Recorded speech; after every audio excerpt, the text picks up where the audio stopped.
जिससे थे तब तक फासला तो रहेगा। कितनी ही आत्मीयता हो और कितनी ही गहरी श्रद्धा हो और कितनी ही निकटता हो और कितनी ही आस्था हो, फासला तो रहेगा ही। क्योंकि बाहर फासले के ही संबंध होते, निकटता भी फासला ही है।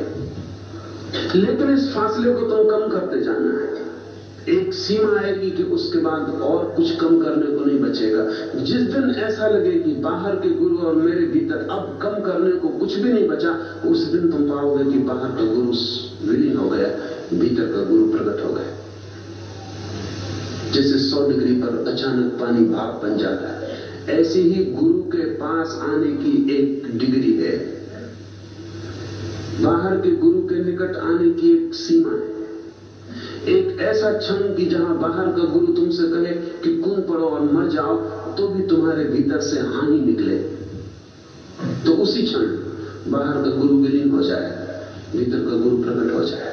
जब तक तुम बाहर के गुरु को किसी भी अर्थ में नहीं कह सकते हो, तब तक फासला कायम, और तब तक भीतर के गुरु की आवाज सुनाई नहीं पड़ सकती। श्रद्धा का यही अर्थ है, संपूर्ण रूप से हां का भाव। जिस दिन ये हो जाएगा, उसी दिन बाहर के सहारे की जरूरत समाप्त हो गई। अब तुम उस आस्था को उपलब्ध हो गए जिस आस्था में भीतर का गुरु प्रकट हो सकता है।